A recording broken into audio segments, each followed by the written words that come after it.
Oke, baik teman-teman. Saya mulai ya. Assalamualaikum warahmatullahi wabarakatuh. Selamat datang di pertemuan virtual ya, Zoom di acara Coffee for Change dari Permata Hati. Ya, saya di sini selaku moderator ya. Atas nama Zakiah Darojah, mungkin ada yang belum kenal dengan saya ya, panggilan saya biasanya dipanggil dengan Zaki. Ya, saya yang akan membawa ya acara pada hari ini dengan mendatangkan tamu yang spesial di hari Minggu yang cerah ini. Nah, apa sih sebenarnya Coffee for Change Permata Hati itu gitu ya. Nah, sebagai awalan Permata Hati adalah sebuah komunitas yang mewadahi perempuan-perempuan yang ingin menumbuhkan dirinya ya, ingin bertumbuh, ingin lebih baik lagi ya. Jadi di Permata Hati kami ada membership ya, yang di situ kami sama-sama belajar untuk mendampingi proses tumbuh belajar para perempuan ya, khususnya para pejuang garis dua ya, atau orang-orang yang sudah menikah tetapi belum memiliki buah hati. Tetapi member kami bukan hanya pejuang garis dua, ada juga yang sudah menikah dan punya anak, dan ada juga yang belum menikah ya. Dan di Permata Hati ini kami ada proses belajar ya, dari ada 12 materi yang kami siapkan untuk para member gitu ya, yang materi ini kami selenggarakan dalam jangka waktu 1 tahun, dari 1 bulan 1 materi, dan kita ada prakteknya juga, jadi agar teorinya bukan hanya jadi pengetahuan tetapi langsung bisa diaplikasikan sehingga proses bertumbuh selama di Permata Hati ini benar-benar ada hasilnya gitu. Nah, tujuannya kami bisa menjadi perempuan yang bahagia, produktif ya, sehat secara mental, emosi, spiritual, dan juga secara fisik. Nah, itu tentang Permata Hati. Dan kali ini Permata Hati mengundang seorang narasumber dari Bandung, yaitu Teh Michelle Ronida Karamoy. Nah, ini saya juga penasaran ini, kok namanya rada-rada asing gitu ya. Tapi Teh Michelle ini orang Indonesia ya. Nanti kita bisa tanya lebih jauh ya tentang Teh Michelle ini. Bagaimana beliau ya sekarang menjadi seorang terapis emosional healing. Sebagai seorang terapis emosional, pasti beliau sudah mengalami yang namanya gejolak-gejolak emosi ya selama perjalanan hidupnya. Nah, apa sebenarnya yang beliau alami sehingga beliau bisa bertransformasi ya, dirinya mentransformasi diri yang dulunya mungkin bergulat dengan emosinya gitu ya, sekarang sudah bisa membantu orang lain untuk keluar gitu ya, untuk berdamai dengan emosinya, terutama para kaum ibu ya.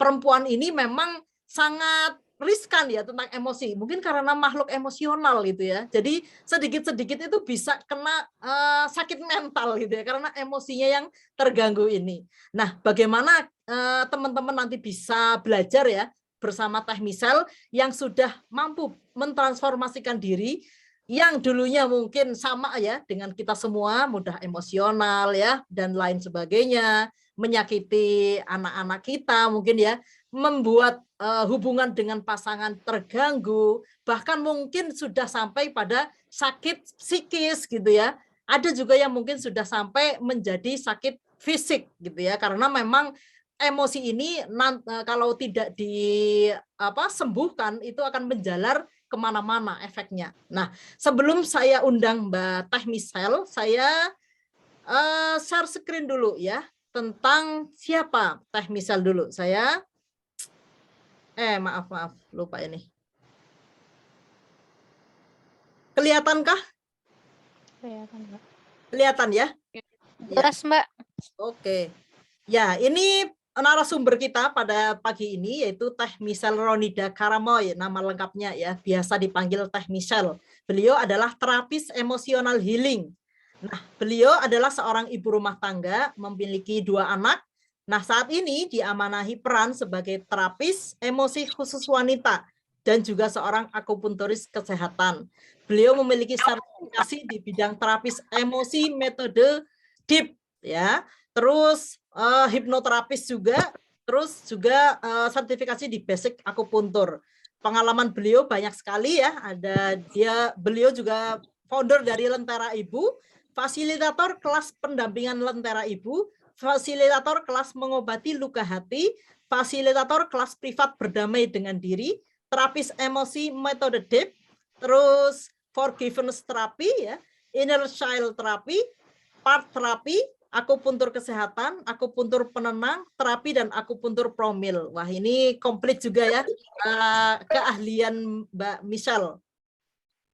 Baik, mungkin ini ya dari perkenalan saya tentang Mbak Michelle. Mbak Michelle, silahkan hadir di tengah-tengah kami. Halo. Halo, Assalamualaikum warahmatullahi wabarakatuh, teman-teman. Mbak Zaki, terima kasih sambutannya. Masya Allah, positif vibes sekali ya, teman-teman. Kalau lihat Mbak Zaki itu kayaknya selalu semangat, gitu, selalu bahagia, gitu ya, Mbak. Salam kenal juga, teman-teman semua. Alhamdulillah ini bisa minggu ini bisa hadir pagi-pagi. Ya betul kata Mbak Zaki ya, di kala yang lain mungkin hari Minggu biasanya kita santai-santai gitu kan, kita nggak ngurusin nih lagi libur dulu soal pekerjaan, apa ngurusin bekal anak gitu kalau yang udah sekolah ya, atau ngantar suami dan lain sebagainya. Nah, hari ini insya Allah 1 jam ke depan ya Mbak sama teman-teman Permata Hati kita akan ngobrol ya, kita lebih ke ngobrol sih hari ini ya, kita sharing-sharing bareng aja. Gitu. Salam kenal juga semua dari seluruh Indonesia hadir ya. Insya Allah Iya ini kita Teh. ngobrol bareng nih ya Teh ya Mbak ya. Ya, betul. Oke, terima kasih Teh untuk perkenalannya. Jadi kita langsung aja ya, karena tema kali ini itu talk show ya, bukan memberikan materi. Jadi kita lebih ringan. Jadi mungkin teman-teman justru lebih enak nangkepnya ya, karena teknisnya nanti akan bercerita tentang pengalamannya. Nah ini nanti teman-teman silahkan bertanya ya, boleh di chat atau mungkin bisa angkat tangan gitu. Jika ingin ada yang unek-unek yang pengen dijawab nih sama Teh Michelle. Ya. Nah ini masih ada suara belakang, boleh di mute dulu ya. Oke, terima kasih. Nah, teman-teman yang nanti mau bertanya, silahkan ini mumpung ada ahlinya ya pada pagi hari ini. Apapun yang teman-teman rasakan selama ini ya tentang emosinya teman-teman, kayak itu aku udah tahu nih, kalau marah-marah itu nggak boleh. Tetapi susah banget sih kalau nggak, pengennya marah terus gitu. Nah, itu kan biasanya para ibu-ibu kan gitu ya. Tahu marah itu nggak baik, tetapi susah banget untuk nggak marah gitu. Nah ini sebelum ke pertanyaan audiens ya, Teh, saya ingin bertanya dulu nih. Nah, permasalahan kebanyakan orang kan, terutama perempuan itu tentang emosi nih Teh, ya. Nah, dan emosi ini berpengaruh kepada banyak hal ya, yang seperti tadi saya sampaikan ya, hubungan dengan pasangan bisa terganggu, anak-anak bisa kita sakiti ya, bahkan nanti bisa menjadikan kita tuh sakit mental dan sakit fisik juga. Nah, menurut Teh Misal ini bagaimana kita menanggapi emosi kita ini, kita harus menyikapinya bagaimana? Oke, baik. Ya, jadi Mbak Zaki dan teman-teman, emosi atau perasaan ini kan kita paham ya, kita tahu bahwa kita ngerasain loh gitu, kita ngerasain marah, kita ngerasain sedih, kita ngerasain senang ya, dan banyak perasaan yang kita rasakan, kita nggak menampik kalau emosi itu ada. Nah, emosi ini sebenarnya nggak bisa kita kendaliin, teman-teman. Jadi, kita sih pengennya setiap hari, sepanjang hari itu ya bahagia aja ya, senang aja, tapi ternyata, ketika berproses gitu ya, atau ketika menjalani hari ada aja hal yang bikin kesel gitu ya, ada aja hal yang mungkin bikin sedih, bikin kecewa dan lain sebagainya. Nah, yang perlu kita pahami bahwa apa yang kita rasain gitu ya, apa yang kita terima gitu, yang kita rasakan emosi ini kok nggak bisa kita kendaliin ya. Jadi hadirnya tuh tiba-tiba, kadang lagi senang tiba-tiba sedih gitu ya. Ada peristiwa apa, misalkan kita lagi senang nih, mau jalan-jalan hari Minggu pagi, terus tiba-tiba hujan, kan nggak jadi, oh kecewa. Nah, kita ngerasain kan rasa kecewanya, kita ngerasain rasa sedihnya. Nah, yang bisa kita kendalikan ternyata responnya. Apa yang mau kita lakukan ketika si emosi itu datang. Ya, jadi misalkan kita tadi tuh lagi seneng, terus kemudian kita tiba-tiba kecewa, bayangin teman-teman, lagi seneng nih kita dapat kejutan dari suami, misalnya dari pasangan, kita jalan-jalan yuk hari ini, kita liburan dan sebagainya. Terus kemudian pas mau keluar rumah ternyata belum deket ya, masih dekat rumah, ternyata macet parah, total gitu, nggak bisa kemana-mana, kan pasti kesel ya. Kita ngerasain, ih kesel banget, terus ya udah deh kayaknya nggak jadi aja, tuh pasti kan kerasa ya, kecewa gitu kan. Nah itu kan bisa dirasain ya teman-teman. Nah kita nggak bisa, "Ah jangan kesel dong," gitu ya, "jangan kecewa, jangan sedih." Nah itu nggak bisa, karena memang rasanya ada dan kita ngerasain. Nah yang bisa gimana nih kita ngendaliinnya adalah ketika si kesal itu datang, ketika si kecewa itu datang, nah kita mau gimana? Nah itu yang bisa kita kendaliin sebenarnya. Dan memang berpengaruh banget tadi kemana-mana si emosi ini, karena emosi ini kan energi ya. Dan kalau kita belajar dulu, belajar fisika, energi itu kan nggak hilang ya, dia hanya berubah bentuk. Nah, bayangin ketika energi ini kita tekan, terutama perasaan-perasaan apa, kita lagi marah, kita lagi kesel, kan marah itu energinya gede banget ya, emosinya besar sekali yang eee, marah hal apapun misalkan, kita marah tuh kan kerasa tuh ya dada tuh kayak, berdebar-debar gitu ya, terus kayak panas, nah itu kan energi, kita ngerasain ya. Nah kalau kita tekan gitu ya, kita abaikan, nah lama-lama si energi ini kebayang nggak sih, energi yang besar terus kita tekan, kalau kita pendam sendiri, ini masuk ke dalam diri, ke dalam tubuh, nah sama akan mempengaruhi kesehatan tadi ya, akan mempengaruhi perilaku kita, gitu. Jadi memang emosi ini ada ya, emosi ini sekali lagi emosi ini nggak bisa kita kendaliin. Yang bisa kita kendalikan adalah respon atau apa yang mau kita lakukan ketika si emosi ini datang. Gitu kira-kira Mbak Zaki. Oke, betul banget, setuju nih. Berarti emosi itu memang hadir silih berganti setiap saat, tetapi yang bisa kita Betul. kendalikan itu responnya kita mau seperti apa ya, Teh misal ya. Betul Nah, betul betul. permasalahannya itu kita kadang sudah tahu Teh, oh ini ada lagi emosi nggak nyaman gitu. Tetapi kadang tuh reaktif Teh, reaksinya itu negatif. Kayak udah ke otomatis gitu, kayak kita nempel ke panci panas gitu, untuk otomatis langsung jingkrak gitu kan. Nah, sebagaimanapun kayaknya emosi itu kayak gitu. Emosi datang, kita langsung mau nggak bisa jeda, nggak bisa mikir respon yang baik itu apa, kayak gitu tuh nggak bisa. Ini menurut misal apa nih, gimana nih untuk biar kita tuh nggak terlalu reaktif gitu terhadap emosi yang kita rasakan, mungkin yang nggak enak, terutama ya yang mudah membuat kita reaktifnya, aksi atau responnya itu kurang baik gitu. Ya, kembali lagi ya teman-teman, selama kita hidup nih ya, pernah nggak kita benar-benar memahami diri kita sendiri? Pernah nggak kita benar-benar kenal sama kebutuhan kita sendiri? Karena yang terjadi saat ini, luapan emosi tadi ya, ini terjadi tuh bukan karena pemicu yang sebenarnya. Ya, jadi emosi ini kan boleh ya, kita boleh loh ngerasain marah, kita boleh banget ngerasain sedih, kita manusia ya, kita punya sisi manusia. Tapi ketika responnya atau apa yang kita lakukan terhadap emosi itu berlebihan dari pemicunya, itu yang salah. Ya misalkan anak numpahin makanan, terus kita marahnya tuh udah kayak monster gitu ya, nah itu yang salah.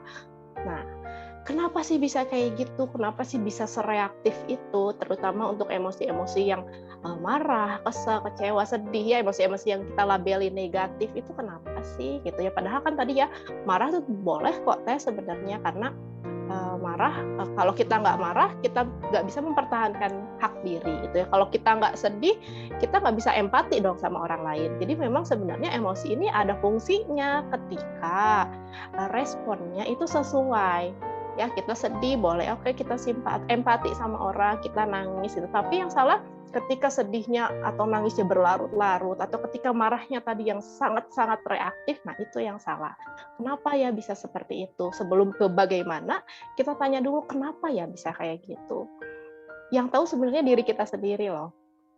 Kita sebenarnya tahu, kita sebenarnya lebih emosi itu kan kayak sinyal, ya kayak sinyal yang Allah kasih. Emosi itu kan fitrah ya. Allah mau ngasih sesuatu, mau ngasih tahu sesuatu lewat apa? Salah satunya lewat emosi. Emosi ketika tadi reaktif berarti ada sesuatu yang sedang tidak baik-baik saja pada diri kita. Bayangin ya, teman-teman marahnya sekarang misalkan. Marahnya tuh pemicunya sepele. Misalkan anak nggak nurut, ya anak kita bilangin tapi dia nggak nurut. Kalau tadi pemicunya 10 lah, kita kasih skor 10, kemudian kita reaksinya kalau mau sama nih 10 banding 10 ya kita reaksinya paling kalau anak gak nurut kita tinggal gitu ya, pasti kesel ya ada lah, tapi cuman ya udah gitu kita nego ya, kalau ada ilmunya kan teman-teman pasti udah tahu banget lah gimana gitu ya cara nego sama anak atau sama orang lain yang nggak hanya anak, mungkin sama pasangan ketika tidak yang dilakukan tidak sesuai dengan maunya kita ya kita pahami bahwa ya itu memang di luar kemampuan kita, mungkin kita cara komunikasinya bagaimana gitu ya, kita negonya gimana dan lain sebagainya, udah kan itu 10 banding 10. Tapi ketika marahnya kita berlebihan, anak nggak mau nurut, tadi level 1 oke, mungkin kita kecewa karena sebenarnya kita mau ngasih tahu yang terbaik loh buat anak, kok dia nggak nurut, mungkin kesalnya hanya karena itu kan 10 banding 10 nih. Level 2 naik lagi, ketika anak tadi nggak nurut, kemudian kita kesal, kita ngerasa nggak dihargai ya, kita ngerasa nggak dianggap sebagai orang tua, nggak dianggap sebagai ibu, maka tadi responnya bertambah jadi 20 tambah 10 30 ya, jadi tambah kesalnya tuh, tambah marahnya ya.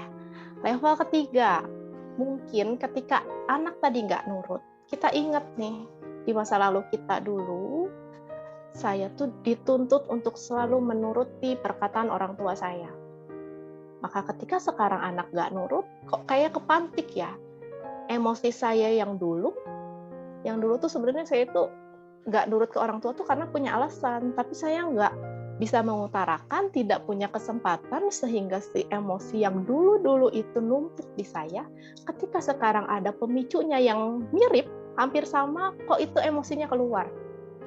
Ya, kebayang nggak? Level 3 nih. Jadi responnya jadi 50 misalkan, jadi 50. Dan terakhir, saya punya luka di masa lalu, di mana ketika dulu saya dituntut untuk selalu nurut sama orang tua, nurut apa perkataan orang tua, bahkan saya tidak bisa berpendapat dengan apa yang saya mau, saya nggak bisa. Maka perasaan itu yang dari dulu kita nggak alirkan, kita pendem, kita tahan, itu yang keluar hari ini ketika ada pemicu yang sama. Jadi kebayang nggak tadi, pemicunya hanya karena anak gak nurut, tapi karena tadi luka-luka kita atau emosi kita yang tertahan dari dulu ya, dari masa kecil yang nggak pernah kita selesaikan, itu yang keluar. Sehingga itu yang menyebabkan tadi responnya berlebihan. Anak nggak nurut, kita kayak yang anak ngelakuin kesalahan yang banyak banget gitu. Nah, jadi memang perlu lagi kita pahami diri. Ini aku kenapa ya? Coba evaluasi deh seminggu ke belakang, adakah respon berlebihan atau orang kenal misalnya respon error yang kita lakukan terhadap diri, terhadap anak, terhadap pasangan, terhadap orang lain yang pemicunya kira-kira sama dengan ternyata aku punya luka nih di masa lalu. Aku ternyata ini bukan respon aku terhadap anakku gitu ya. Jadi memang kebanyakan kita anak itu jadi pelampiasan. Kita kesal sama suami, kita lagi kesal sama orang lain. Anak melakukan apa ya yang keluarnya di situ.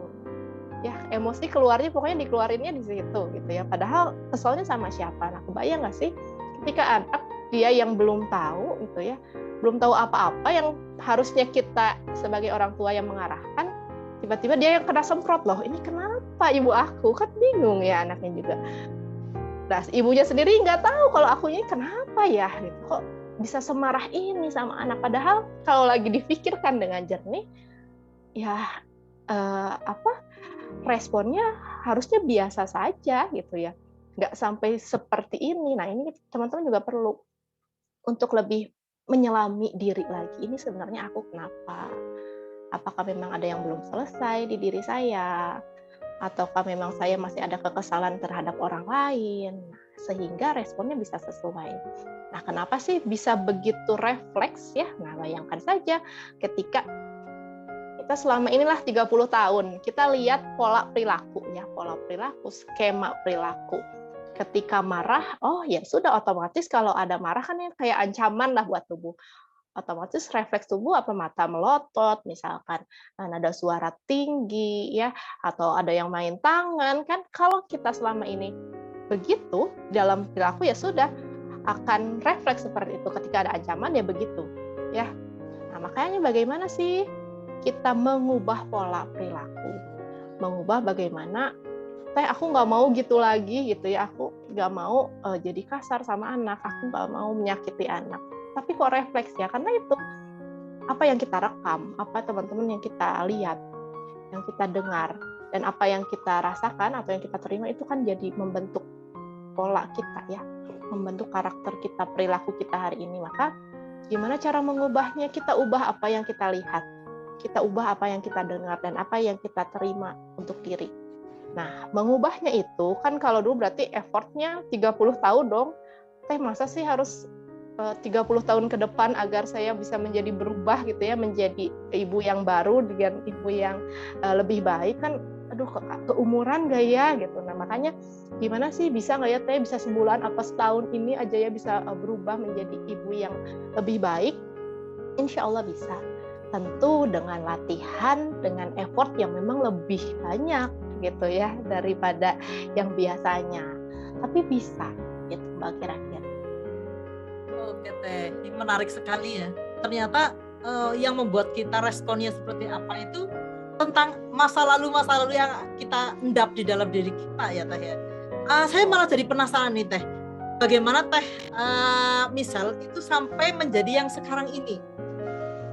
Prosesnya Teh misal metamorfosis itu saya pengen tahu nih, mungkin teman-teman juga pengen tahu, barangkali bisa menginspirasi kita semua. Baik, sebenarnya semua orang punya luka ya, semua orang punya masa lalu. Dengan masa lalu bagaimanapun, kita ingat ya, kita hari ini di sini kita tuh hebat, semua hebat, karena kita sudah melewati berbagai proses yang mungkin menyakitkan di masa lalu. Ya, hari ini kita di sini berarti kita mampu.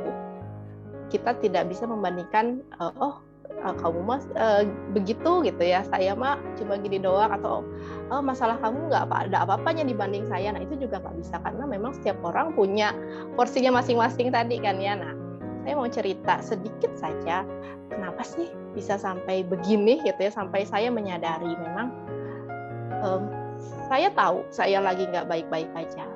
Ketika semua orang pasti tahu, Mbak ya, teman-teman semua orang pasti tahu kalau emang ada yang nggak enak, atau memang ada lagi kesel, atau lagi perasaan-perasaan tidak nyaman, tapi yang kita lakukan biasanya menutupi ya. Masa gitu doang sedih, masa gitu doang sakit hati gitu ya. Misal ada perkataan pasangan yang menyakiti hati, tapi kita tidak mengakui, kita berusaha masa sih gitu doang gitu ya, atau apapun, kejadian apapun, kita biasanya ada di tahap penolakan dulu. Masa sih gitu ya? Enggak kok, aku nggak apa-apa, biasanya gitu. Ketika kita belum mengakui, ketika kita masih ada di tahap penolakan, maka ini nggak akan maju-maju. Kita akan terus aja di situ. Maka yang perlu dilakukan apa?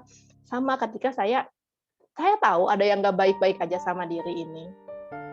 Ada respon yang berlebihan saya sama anak gitu ya. Ketika yang lain, misal ketika ini dari pribadi, dari pengalaman orang-orang juga gitu, misalkan ketika anak sakit gitu ya, mungkin para ibu kalau anak sakit ya diobati ya, dirawat gitu, dengan suka hati. Nah, saya waktu itu ketika anak sakit, saya tuh marah sama diri sendiri, saya marah sama anak-anak, saya nggak bisa terima kalau anak sakit. Ini kenapa gitu ya? Ini ada apa gitu, ini kok nggak wajar, aneh banget gitu ya. Setelah ditelaah gitu ya, setelah saya merenung, saya punya kesimpulan bahwa dulu saya mungkin dituntut untuk menjadi wanita yang hebat, saya dituntut untuk menjadi anak yang hebat karena saya anak pertama. Saya dituntut untuk selalu sehat gitu ya, nggak boleh sakit. Saya harus selalu masuk sekolah, saya harus selalu jualan, karena dulu masih jualan. Saya nggak boleh sakit. Nah, sisi diri saya ada yang belum bisa menerima keadaan itu. Sehingga ketika anak sakit, saya menganggap kok kamu lemah banget. Dulu aku tuh nggak boleh loh sampai sakit gitu. Aku tuh harus selalu sehat. Makanya ketika kamu sakit kok rasanya tuh bergejolak gitu. Nah, ini juga bener nih. Makanya saya berproses untuk bagaimana bisa merilis tadi. ya perasaan itu yang mungkin prosesnya panjang gitu ya. Dari mengaku tidak, tadi tahapan menolak dulu. Masa sih cuma gitu doang gitu ya, jadi responnya seperti ini, masa sih. Nah, sampai tahap untuk saya mengakui, oh iya. Ya, jadi tahapnya menolak terus mengakui bahwa oh iya, saya ternyata sakit hati dulu. Saya ternyata lemah gitu ya. Saya nggak bisa sok dikuat-kuatin, aku harus menjadi wanita hebat, aku harus menjadi wanita kuat, nggak bisa. Ketika saya paham, saya sadar saya ini manusia, saya ini punya sisi manusiawi, maka akui saja. Jika teman-teman punya perasaan saya nggak nyaman, saya sakit hati, saya sedih, saya kesal, saya kecewa, akui aja. Ketika sudah mengakui, maka akan mudah untuk proses mengalirkan rasanya. Mengalirkan rasa, penuhi kebutuhan diri. Apa yang dialirkan, bagaimana cara mengalirkannya? Bisa lewat tangisan, bisa lewat tulisan, bisa lewat ucapan, apapun yang teman-teman nyaman, silahkan akui, alirkan rasanya dengan menghadirkan Allah. Ya, menghadirkan Rob kita, agar Allah sendiri nanti yang mengangkat perasaan-perasaan sakit hati itu. Jadi saya alirkan, oh iya saya sakit hati, saya akui saya sakit hati, saya sedih. Saat itu saya kebutuhannya apa? Saat itu saya kalau lagi sakit, saya pengennya dipeluk gitu ya sama orang tua tuh, saya pengennya tuh dimanjain gitu ya, dan saya nggak dapat itu. Maka sekarang saat saya sudah dewasa, saya seperti ngobrol aja sama sosok kecil saya, kamu dulu pengen dipeluk ya, ya udah sini saya peluk saat ini. Ya udah sini, kamu dulu pengen pengen disayang gitu, kamu pengen diperhatikan, sini saya perhatikan. Sekarang kamu di sini, sekarang mungkin kamu sudah dewasa, tapi sosok kecilmu masih butuh itu, saya penuhi. Saya seperti mengasuh diri saya di masa kecil. Ketika sudah memenuhi itu, saya mulai bisa menerima bahwa yang terjadi itu yang terbaik buat saya, yang menjadikan saya kuat hari ini mungkin ya, yang menjadikan saya hebat mungkin hari ini, yaitu ada proses penerimaan di situ. Setelah saya bisa menerima bahwa yang terjadi ini sudah takdir terbaiknya Allah, bahwa yang hari ini terjadi adalah Allah membentuk saya seperti apa. Jadi nggak lagi menyalahkan kok gitu sih gitu ya, nggak lagi menyalahkan kok kenapa saya yang seperti ini, kenapa saya yang menjadi seperti ini. Tidak, tapi lebih ke apa ya yang mau Allah berikan, yang mau Allah sampaikan, sehingga saya bisa menghadapi di masa lalu itu seperti itu apa ya. Mulai mencari hikmah. Setelah menerima, kita reframing kejadiannya. Mungkin dulu memang dididik untuk menjadi orang tua, apapun yang kita reframing gitu ya.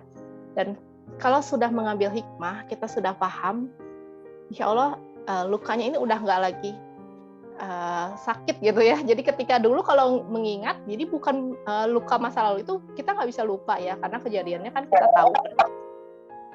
Nah, yang bisa kita lakukan bagaimana mengubah rasanya. Jadi ketika kita mengingat lagi masa lalu gitu ya, mungkin lukanya, mengingat lagi orangnya, yang muncul itu perasaannya bukan perasaan kesal lagi, bukan perasaan marah, sakit hati lagi, tapi lebih ke memaklumi, menyayangi, bahkan bisa lebih positif untuk orang-orang yang telah menyakiti atau orang-orang atau peristiwa-peristiwa yang menyakiti itu, Mbak. Jadi ya itu berproses memang untuk memahami diri. Dimulai dari apa? Dimulai dari saat ini, coba adakah respon yang memang berlebihan? Coba kenalin diri lagi, ini saya kenapa? Lalu berproses, ketika sudah menemukannya, minta bantu Allah, ya Allah tolong bantuin saya gitu. Kenapa ada respon-respon yang berlebihan, yang tidak dengan sewajarnya, kemudian tanya sama diri, ini kamu kenapa? Coba ngobrol lagi sama diri. Aku mungkin saat ini masih nolak, oh enggak kok, nggak apa-apa. Tapi coba suatu hari jujur aja sama diri, buka semua topeng. Kita manusia, kita punya sisi manusiawi, dan penuhi perasaan itu. Penuhi sisi-sisi diri yang memang butuh pengakuan, butuh apresiasi, diri kita yang butuh, memang kita tuh lemah ya kalau nggak ada Allah gitu.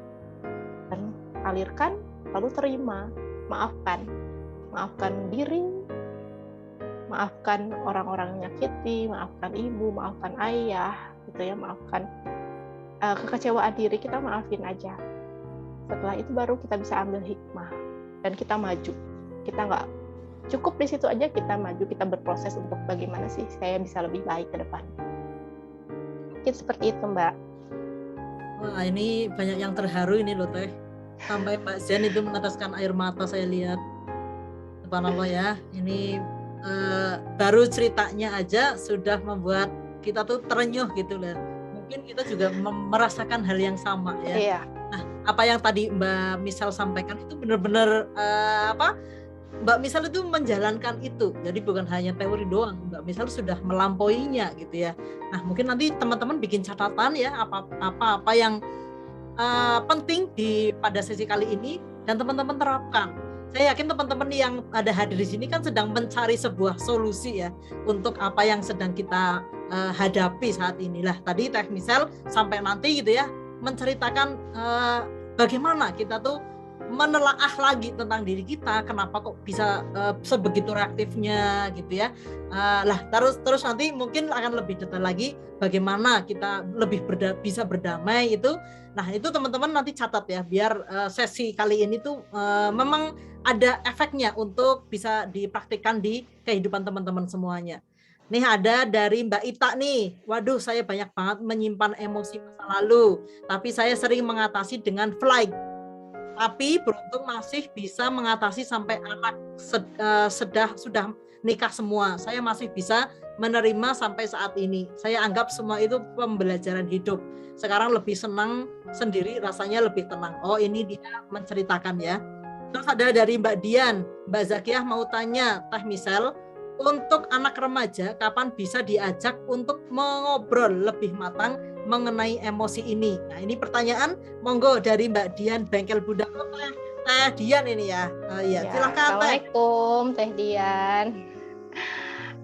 Untuk anak remaja, ya sebenarnya anak remaja ini susah-susah gampang ya. Karena dia sudah punya egonya, dia sudah menjadi orang gitu ya. Dia sudah menjadi dirinya sendiri. Maka untuk anak remaja, anak apapun ya, usia apapun, konsepnya connecting before correcting. Jadi ketika kita tahu ada yang salah sama perilakunya, yang perlu kita lakukan adalah connecting dulu. Kita bangun dulu kedekatan sebelum kita mengkoreksi, karena kita biasanya ya kalau ibu-ibu gitu ada yang salah kita langsung aja ya koreksiin, jangan gini. Nah itu tuh nggak akan masuk gitu. Jadi bukan anak yang nggak nurut, tapi memang waktunya aja yang nggak pas. Kan ada waktu-waktu tertentu ketika anak itu bisa dengan rileks, dia bisa mendengarkan apapun ya, mendengarkan nasihat dan lain sebagainya. Maka bangun dulu koneksi dengan anak.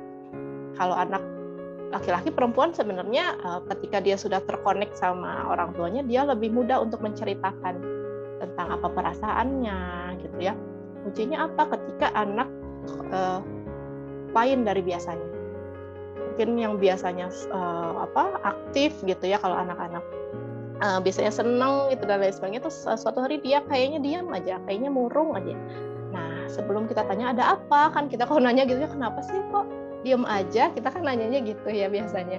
Nah, lebih baik bangun dulu koneksinya, bahasanya bisa disesuaikan ya, misalkan mama lihat kok kayaknya kakak diem aja ya gitu, mau cerita nggak? Jadi kita nunggu anak mau cerita dulu nggak gitu ya, mau cerita kak ada apa gitu. Kalau memang belum mau, ya udah nggak apa-apa gitu ya. Terus bagaimana dia bisa mengenalkan dulu, anak itu mengenalkan, dia tahu perasaan dia apa, jadi dia tahu dia lagi kesel, dia lagi sedih, mungkin dia lagi marah, itu anak perlu tahu dulu.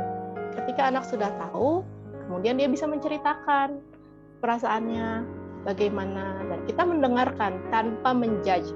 Jangan pernah menjudge, oh kok gitu aja sedih sih, gitu ya kak, kok gitu aja nangis. Nah itu jangan, biarkan dia mengalirkan rasanya. Bisa lewat tadi, mungkin ada anak yang sedang bercerita, ya ada anak yang suka ngomong gitu ya, dicerita aja semua apanya, aku tuh kesel. Tapi ada anak yang memang dia diem dan nggak mau.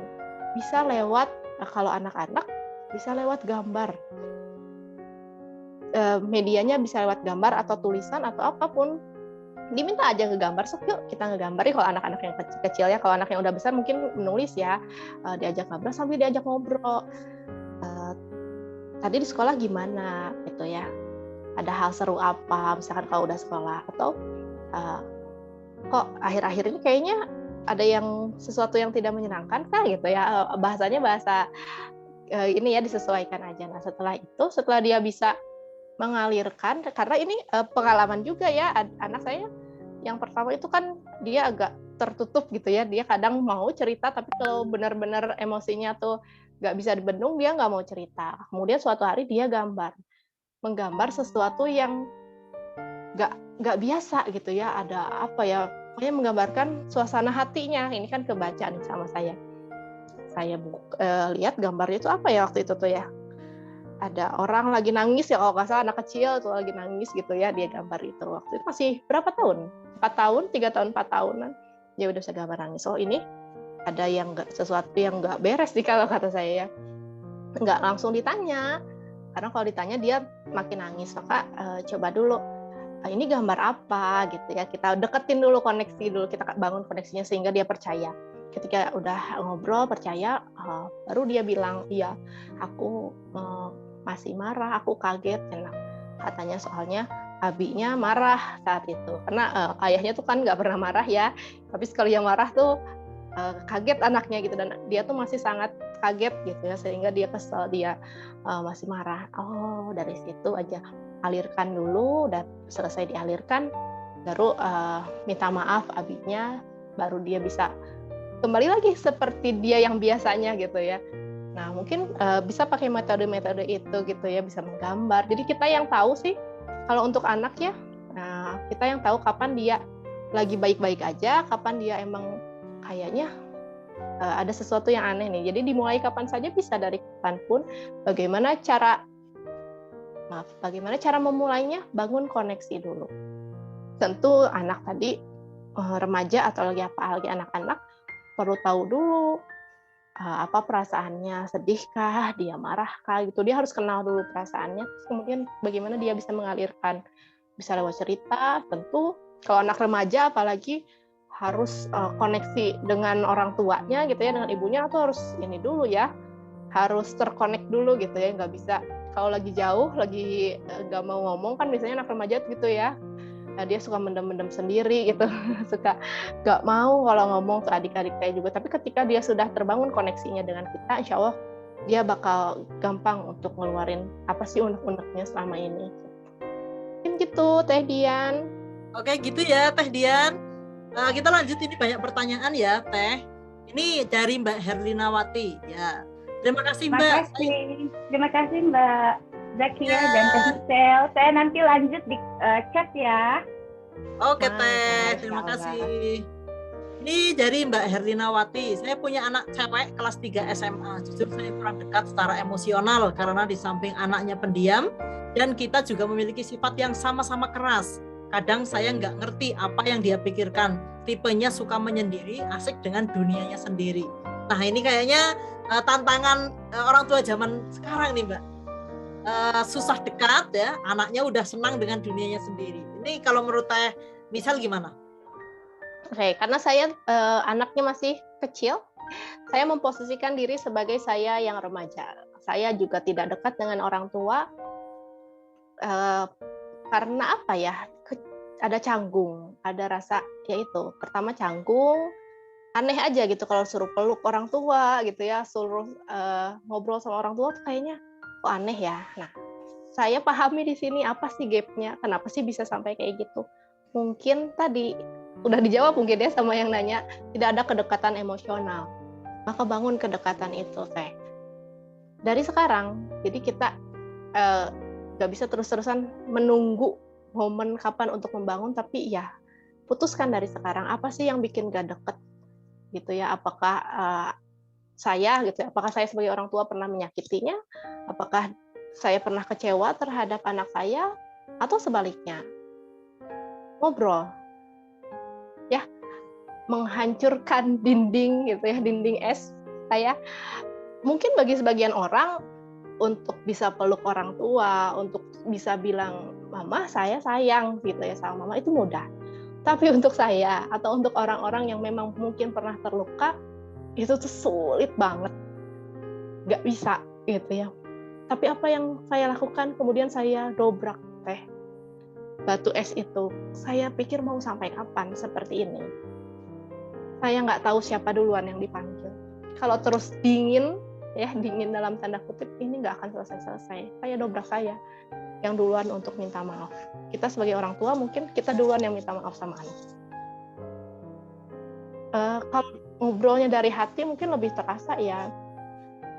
Kalau dia udah punya dunianya sendiri, kita masuk ke dunianya. Kita sebagai orang tua, kita masuk ke dunianya. Apa sih yang dia lagi senengin? Kenapa sih? Biasanya kalau anak-anak ya, kalau remaja kan ada yang seneng games gitu ya, ada yang seneng apa itu sebenarnya. Menurut beberapa pakar parenting, dia sedang kesepian. Dia mencari kesenangan di tempat lain. Maka kita masuk dulu ke dunianya.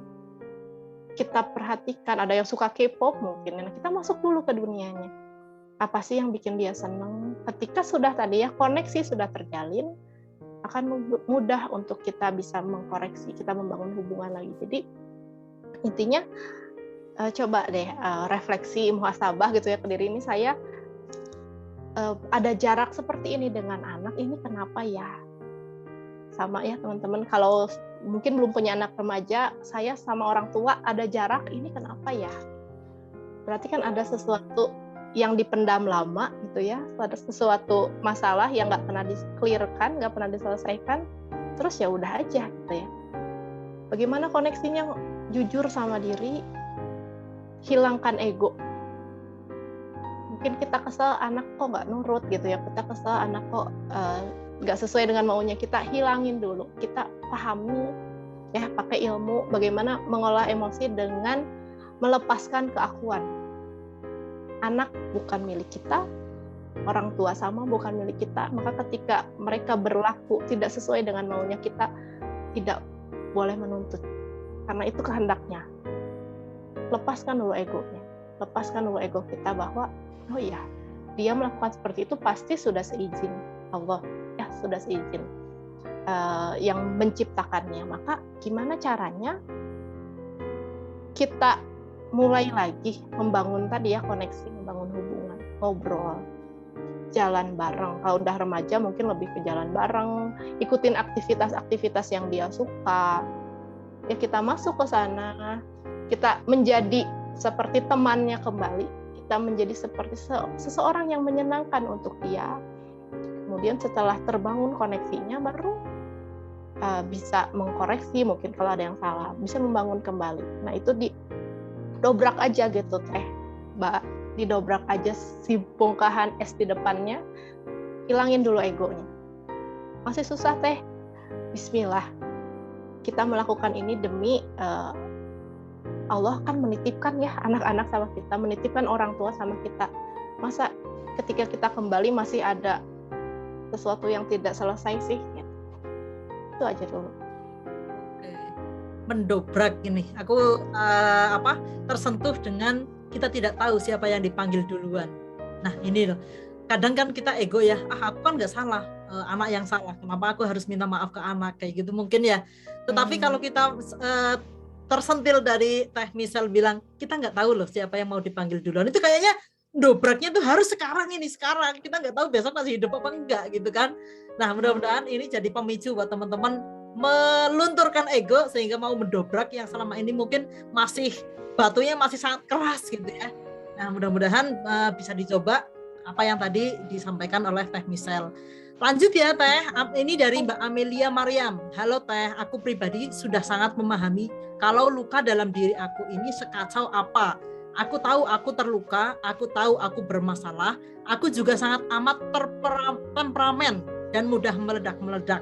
Yang aku bingung adalah gimana sih mengarahkan diri sendiri buat memaafkan orang tua atas luka pengasuhan masa lalu. Aku nggak tahu gimana caranya membimbing diri biar keluar dari inner child. Aku juga mau berhenti ngebentak anakku yang baru berusia setahun. Oh jadi ini Mbak Amel ada luka dengan orang tua dan beliau juga punya anak yang akhirnya kayak nyambung gitu. Lukanya dia disambungin ke anaknya. Gimana Teh menurut Teh? Iya, setiap kita punya masa lalu ya Mbak. Setiap kita punya masa lalu meskipun ada yang bahagia, ada yang pahit gitu, ada luka. Masa lalu yang sudah ada luka yang sudah kita selesaikan, kita bisa bertumbuh, kita bisa ambil hikmah gitu ya. Tapi ada luka yang masih membelenggu, yang menyebabkan apa tadi, responnya tidak sesuai gitu ya, meledak gitu ya, bahkan meneruskan lukanya. Apa yang dulu diterima, saya dulu suka dimarahin, saya suka dipukulin misalnya, sekarang meneruskan ke anak. Gimana ngekatnya? Yang perlu dilakukan adalah menyadari di mana posisi Anda saat ini, di mana posisi teman-teman saat ini. Kalau masih di tahap penolakan, masih menyalahkan orang tua, maka segera akhiri. Ya, kita boleh loh gitu, kita pahami bahwa diri kita akui aja dulu gitu ya. Ya, oh aku tahu, berarti tadi tahu ya, sudah sadar oh ada yang nggak baik-baik saja. Lalu akui di mana belum bisa menerimanya. Aku nggak bisa nerima soalnya dulu tuh nyakitin banget gitu ya, orang tua aku menyakiti sekali. Nah, alirkan aja dulu rasa sakitnya. Bisa tadi lewat tulisan, lewat tangisan, lewat verbal ya. Kalau di terapi gitu ya, kalau ada privat terapi kan biasanya diucapkan ya, kita hadirkan sosoknya. Kita lagi sendiri ya, nggak ke orang tua kita, lagi sendiri. Bayangkan di posisi rileks, kita hadirkan sosoknya, terus kita keluarkan unek-uneknya. Nah itu kalau di terapi seperti itu kurang lebih konsepnya. Setelah dikeluarkan, kita penuhi kebutuhan dirinya. Dulu mungkin kamu kayak ngomong sama diri sendiri, kita kayak ngasuh lagi diri sendiri. Kita ngomong apa sih, kenapa kamu pengen apa, kamu pengennya nggak dipukul ya gitu, atau kamu pengennya nggak dibentak ya. Kita ngasuh diri. Kita kayak ngupahan lah kalau bahasa Sundanya mah, kita kayak apa ya, memeluk lagi diri sendiri, kita memeluk lagi sosok-sosok kecil kita ketemui, kita apresiasi dia. Itu dilakukan berproses memang ya, tidak ada yang instan. Kita biarkan diri untuk berproses, kita bikin waktu lah gitu ya, kita biarkan waktu diri untuk berproses tanpa menghakimi diri. Kok gini aja sedih gitu ya, kok gini aja, kok kamu gak move on, kok kamu gak, dan sebagainya. Jangan, tapi udah akui apa yang memang dirasain, dialirkan. Setelah itu lepaskan semua rasa sakitnya, baru bisa memaafkan. Mengapa sulit memaafkan? Karena pertama kita ada di posisi sebagai korban, ya. Kita ada di posisi sebagai orang yang terzolimi. Orang tua atau orang lain itu menyakiti kita. Maka ganti posisinya. Kita ganti kacamata deh. Kita ubah deh posisinya. Kita bukan lagi korban. Kita bukan lagi orang yang dizolimi. Tapi tadi bertanya, ya Allah, lewat peristiwa ini, apa yang mau Engkau sampaikan? Aku terima. Kita sering-sering deh dialog, aku terima. Menerima aja dulu. Karena ketika kita masih nolak, ketika masih nyalahin diri, masih nyalahin orang tua, nyalahin keadaan, itu akan susah. Hal pertama setelah kita mengakui dan melepaskan tadi, kita terima aja dulu. Terima segala perlakuannya, dan ingat, kenapa orang tua atau orang lain bisa seperti itu? Karena mereka juga punya luka yang mungkin gak disadarin sama mereka. Dan kita saat ini dikasih akses, kesempatan, ilmu yang lebih mudah, harusnya tidak menjudge bahwa kok mereka jahat gitu ya sama saya, kok saya dijadiin. Tapi enggak. Tapi Pak, bagaimana kita mengetahui bahwa ternyata mereka juga sebenarnya punya luka, sehingga mereka berbuat seperti itu sama saya. Maka yang perlu dilakukan, tapi setelah itu kan jadi apa ya, ambang batas pemakluman tuh lebih tinggi ya. Kita jadi tahu, oh iya, orang tua juga sebenarnya punya luka. Mereka juga kasihan loh. Mereka juga nggak tahu kalau begitu tuh salah. Kita aja saat ini yang udah banyak akses ilmu tahu kalau membentak itu salah, tapi mereka sebenarnya nggak tahu. Maka yang perlu dilakukan, maafin diri sendiri dulu. Maafin diri sendiri atas harapan-harapan yang selama ini nggak bisa terwujud. Saya pengennya punya orang tua yang seperti A, B, C, D, ternyata nggak terwujud kan. Ya udah kita maafin aja diri, kita terima, kita maafin bahwa ya yang terjadi sama saya nih sudah yang terbaik gitu. Kita nggak bisa lagi nuntut orang tua harus seperti ini, nggak bisa. Karena itu di luar kendali. Maka yang bisa dilakukan apa? Yang bisa saya kendalikan apa? Ya udah maafin, terima aja dulu. Berproses untuk menerima dan memaafkan. Sulit? Ya memang. Sulit ketika kita masih di posisi sebagai korban. Maka pertama ganti dulu. Ganti kacamata, ganti posisi, oh ya udah gitu. Bukan lagi menyalahkan orang lain, tapi apa ya hikmahnya gitu. Terima aja dulu.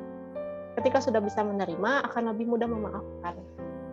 Ingat aja bahwa kalau misalkan masih sulit untuk memaafkan, minta sama Allah. Ya nanti mungkin ada bagaimana cara untuk memudah memaafkan. Nanti di akhir ya kita berlatih gitu ya, kita latihan untuk gimana sih Allah bisa lembutin hati kita.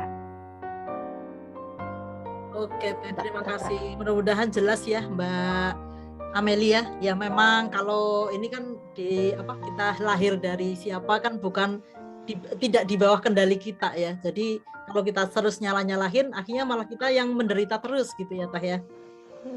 Baik, terus lanjut ya. Ini dari Mbak Monica Triwahyuni. Assalamualaikum Teh, gimana dengan orang tua yang strict parents? Mau cerita sama orang tua malu karena jarang ngobrol juga. Padahal banyak yang mau diceritain dengan orang tua. Nah, mungkin ininya dengan orang tua nih, Mbak Monica. Masalahnya gimana Teh? Ya, malu itu sebenarnya kan persepsi kita ya. Kita yang bikin frame kita malu sama orang tua. Padahal sebenarnya orang tua mungkin nunggu. Mungkin orang tua juga pengen membangun kedekatan sama anaknya, tapi nggak tahu harus gimana. Malu ini biasanya karena punya trauma, punya luka juga, mungkin nggak pernah diajak ngobrol gitu ya dulunya, atau ngomong nggak pernah diapresiasi dan lain sebagainya. Maka dobrak dulu itunya Teh, maafin dulu dirinya, penuhi kebutuhan dirinya. Kamu kalau lagi ngomong misalkan kan ada ya orang yang nggak bisa ngomong, nggak percaya diri ketika ngomong karena dulunya ketika mau ngomong tuh disanggah, ketika mau berpendapat tidak pernah diapresiasi, malah disalah-salahkan. Nah itu juga salah satu bentuk traumanya, jadi malu, tidak percaya diri dan lain sebagainya. Maka apa dulu nih, kita kenalin lagi diri saya, kenapa ya saya bisa malu, padahal ini orang tua loh gitu ya, yang seharusnya punya kedekatan emosional lebih dengan saya, kok saya malu ya, ada apa ya? Itunya dulu diselesaikan. Ketika sudah selesai dengan diri sendiri, maka tadi turunkan ego. Kita berpersepsi gitu ya orang tua, oh malu. Nah, itu kan hanya persepsi kita ya, belum tentu orang tua juga malu gitu ya. Bisa jadi dia nunggu, orang tua tuh nunggu. Bisa jadi orang tua juga pengen tapi nggak tahu caranya. Maka itu dulu sama diri sendiri, apa yang bikin malu. Setelah itu dobrak, silahkan memulai. Kalau tidak memulai, maka nggak akan bisa. Mulai dari obrolan-obrolan ringan, ya mungkin. Atau kalau sudah gap-nya terlalu banyak gitu ya, sudah emosinya hubungannya gitu sudah tidak lagi harmonis gitu ya, apa yang perlu dilakukan? Minta maaf. Kita yang duluan untuk meminta maaf. Yakin deh, ketika kita minta maaf dengan tulus, wah nanti Teh hubungan itu akan lebih mudah untuk terkoneksi lagi. Dan maafkan, ketika kita sudah meminta maaf, kita maafkan duluan kesalahan orang tua. Kalau kita masih kesal, masih mendem, itu kan kerasa juga ya tadi ya emosinya. Kita minta maaf tapi kitanya masih belum maafin orang tua juga kan aneh. Nah, memaafkan ini bukan untuk orang lain, memaafkan ini untuk diri kita kok, untuk diri kita yang lebih tenang, untuk diri kita yang lebih damai. Maka ketika udah maafin, kita nggak akan peduli lagi orangnya mau bikin salah, orangnya nggak berubah gitu ya. Kita menuntut orang berubah. Nah, memaafkan ini bukan untuk menuntut orang lain untuk berubah. Memaafkan ini untuk diri kita, untuk diri kita yang lebih damai, untuk diri kita yang lebih sehat. Maka memaafkan bukan untuk orang lain, tapi untuk diri yang lebih baik.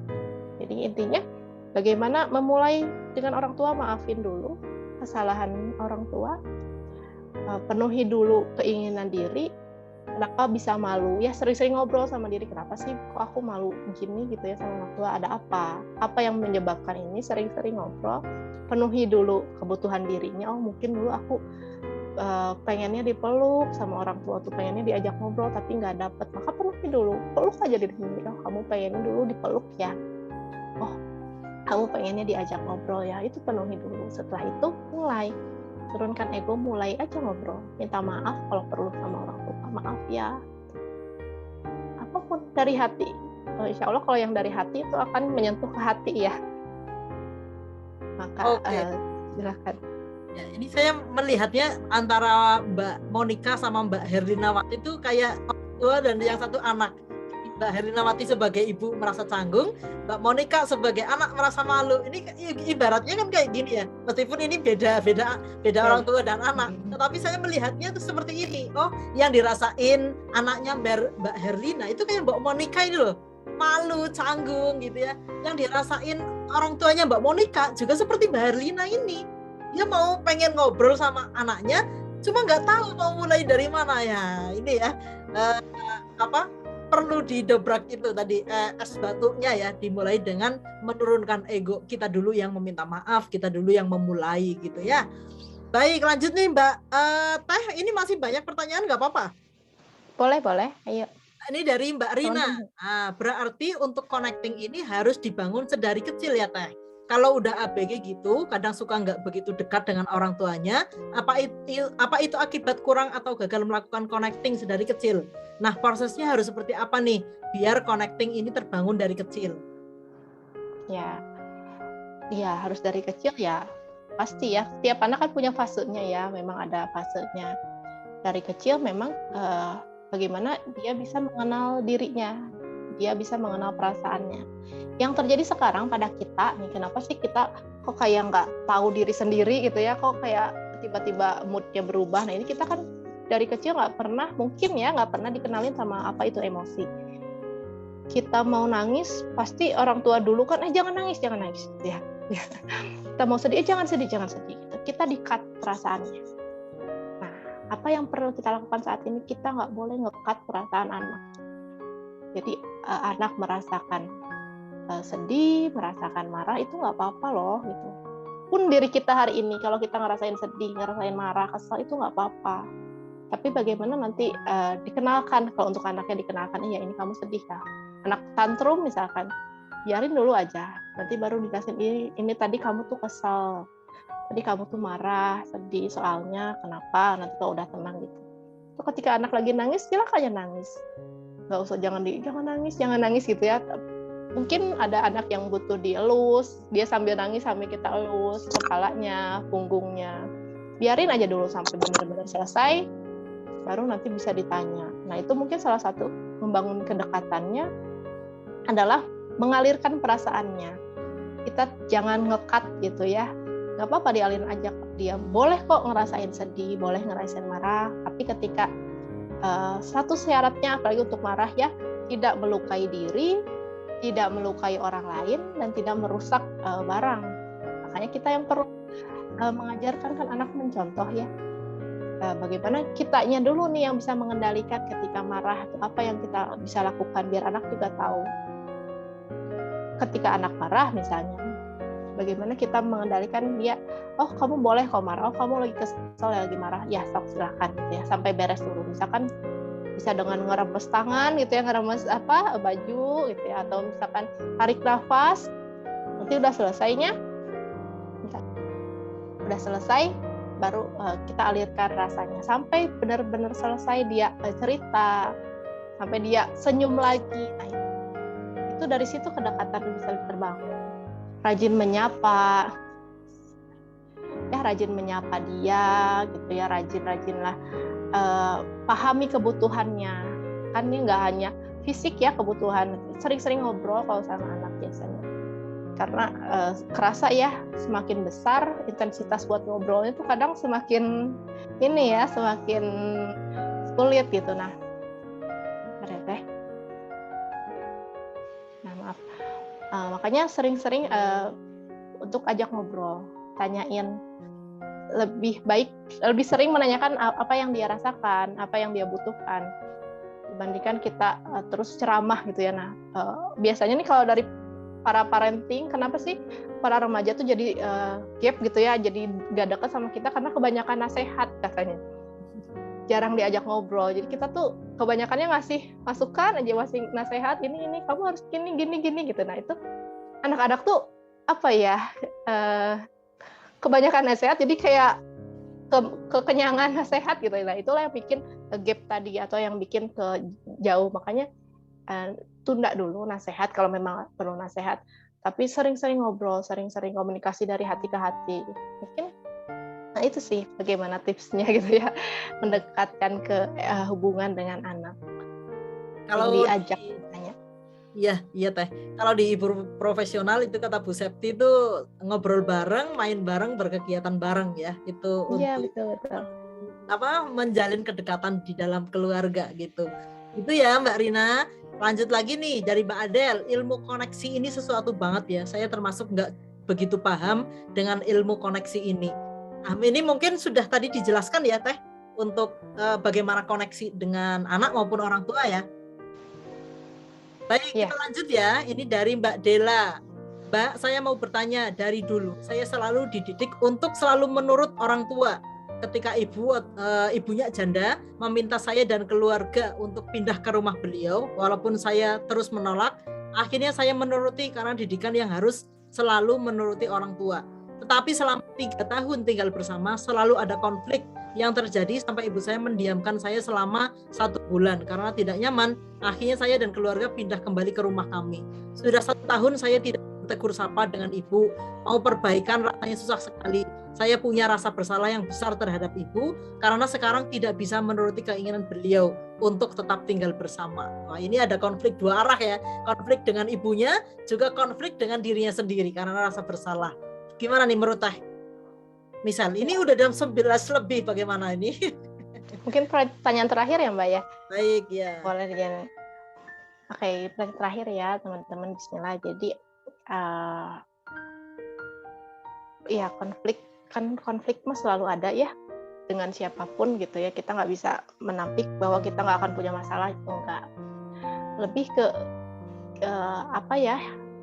Kembali lagi ke apa ya yang mau Allah sampaikan dengan adanya konflik ini. Apakah saya disuruh gitu ya, ditakdirkan harus lebih bersabar? Apakah saya akan menjadi orang yang lebih sabar mungkin nanti ke depannya? Makanya dihadirkan konflik ini ya.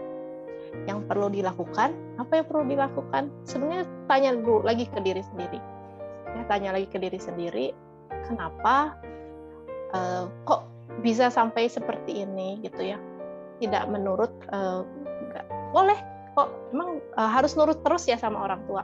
Kan sebenarnya kita boleh ya berpendapat gitu ya, kita boleh kok punya kita boleh punya mau, tapi memang sampaikan dengan cara yang benar gitu ya untuk orang tua. Mungkin yang perlu dilakukan adalah maafkan dulu orang tuanya, berproses dulu untuk diri sendiri. Dari beberapa kasus gitu ya, banyak sekali kasus ketika ada konflik dengan orang tua, tapi yang berproses adalah dirinya sendiri, dirinya maafin orang tuanya, dirinya maafin dirinya, maka koneksi atau hubungannya menjadi semakin baik.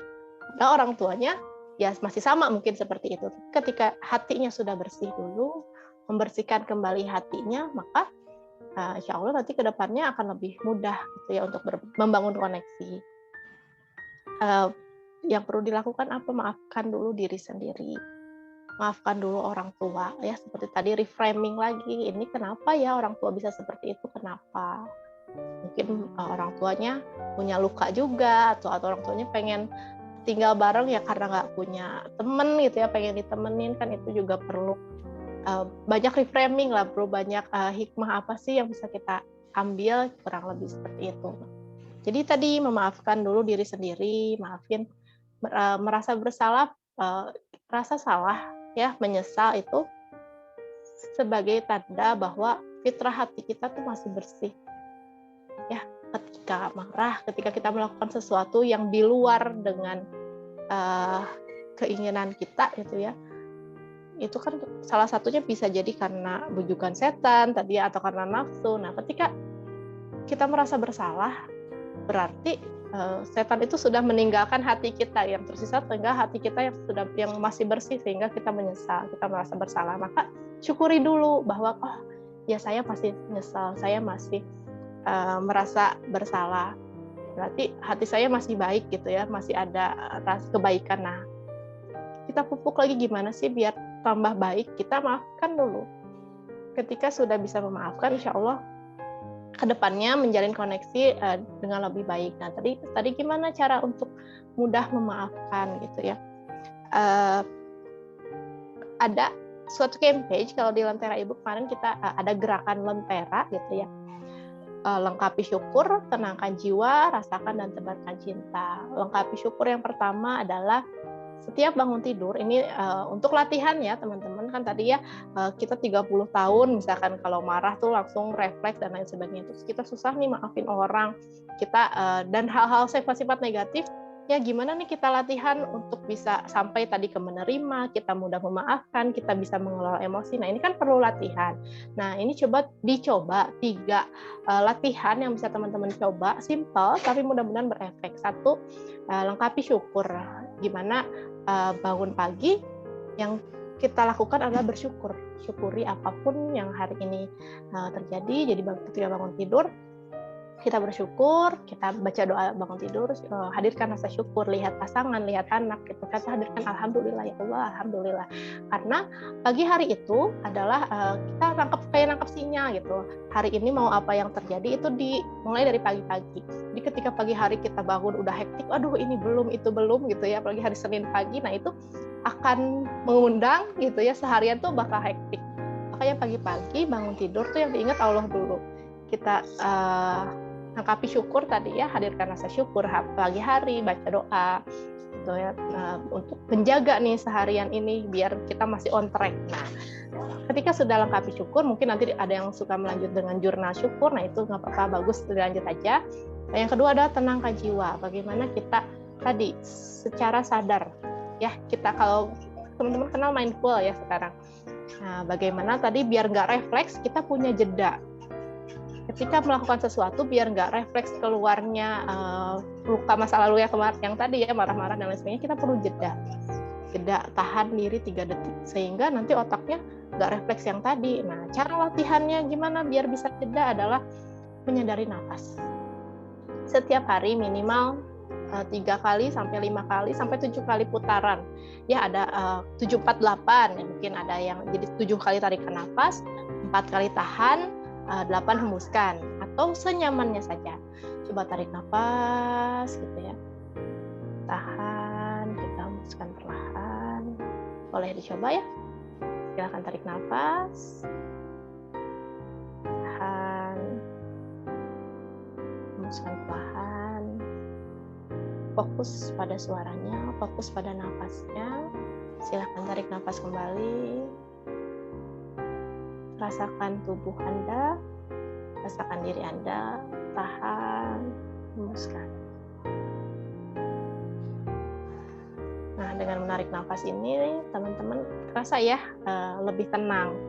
Kita lebih bisa mengendalikan diri. Nah, ini dilatih, latihan setiap hari bagaimana kita mengendalikan nafas, kita menyadari diri kita, menyadari nafas kita sambil tadi syukur. Ya. Nah, setelah itu satu lagi. Rasakan dan tebarkan cinta. Bagaimana kita rajin mendoakan kebaikan untuk orang lain. Siapapun, dimanapun, lihat orang lain, doain aja. Yang nggak kenal, mau dikenal, apalagi ya, doain keluarga, terutama mendoakan aja. Nah, mendoakan ini akan melembutkan hati teman-teman. Ketika hati kita sudah lembut, insya Allah lebih mudah untuk memaafkan, lebih mudah untuk menerima apapun. Jadi itu latihannya ya. Syukur pagi hari syukur, lalu sadari nafas ya, dan doakan orang lain. Latih selama minimal 90 hari biar jadi habit. Insya Allah ke depannya dari teman-teman Lentera yang sudah di kelas pendampingan juga merasakan efeknya yang luar biasa. Insya Allah. Mungkin itu Mbak Zaki dan teman-teman yang bisa saya share. Oke, terima kasih sekali Teh Michelle. Ini walaupun masih ada yang bertanya ya dari Teh Dian, Mbak Tia. Ini nanti silakan untuk DM langsung Teh Michelle ya. Bisa follow di IG-nya Teh Misel tuh Misel Ronida, atau di Facebook-nya Teh Misel Ronida Karamoy. Ya, silahkan teman-teman add dan follow akun Teh Misel. Nanti mungkin Teh Misel akan lebih intens untuk menjawab apa yang teman-teman butuhkan. Gitu ya Teh ya? Iya, boleh. Baik, terima kasih teman-teman semua yang sudah hadir pada pagi hari ini sampai menjelang siang ini. Terutama saya sampaikan terima kasih yang besar-besarnya kepada Teh Misel ya, yang sudah bersedia kami undang untuk kita kolaborasi ya, untuk sharing tentang emosi. Dan ternyata tentang emosi ini memang masih banyak sekali yang membutuhkan Teh. Jadi Teh Misel yang berkecimpung menseriusi di bidang emotional healing, saya rasa ini sudah sangat tepat ya. Banyak perempuan-perempuan yang membutuhkan penyembuhan atau ya pencerahan sehingga menjadi pribadi atau perempuan yang lebih baik, sehingga mampu menjadi istri, mampu menjadi ibu ya, dan menjadi perempuan yang berbahagia ya, yang lepas dari emosi-emosi negatifnya. Mudah-mudahan Teh Misel Safia diberkahi Allah sehingga bisa menjalankan lentera ibunya ya untuk menerangi para perempuan di Indonesia bahkan di dunia ini. Amin.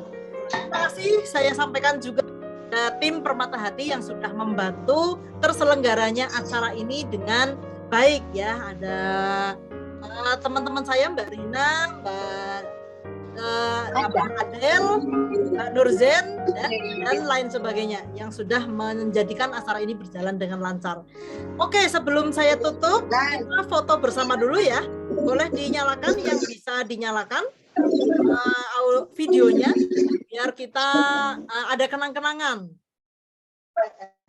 Mbak Adel nanti boleh minta tolong untuk ini ya, di capture juga ya. Ini ada 3 layar. Oke, udah siap dengan tampang Sirianya? Tadi nangis-nangisnya udah kan? Nah, kita kembali tersenyum ya sekarang. Oke, 1, 2, 3. Layar 1. Layar 2, siap ya? 1, 2, Bentar Mbak. Oke. Bentar ya, aku kopas dulu. Aku habis satu-satu ini kopasnya. Oke, siap. Oke, layar 1 udah, layar 2. Oke. Layar 2 siap. Terus layar terakhir. Udah Mbak Adel? Layar 2 udah, bentar layar terakhirnya belum. Oke, siap. 1, 2, 3. Oke, nanti kami share di grup ya untuk fotonya. Dan nanti rekaman video ini juga akan kami upload di YouTube. Barangkali tadi ada yang tidak mengikuti dari awal. Ya, jadi teman-teman nanti bisa diulang-ulang tadi Teh Misel menceritakan apa, caranya bagaimana, dan lain sebagainya yang bisa diterapkan di hidupnya teman-teman, bisa didengarkan ulang kembali ya.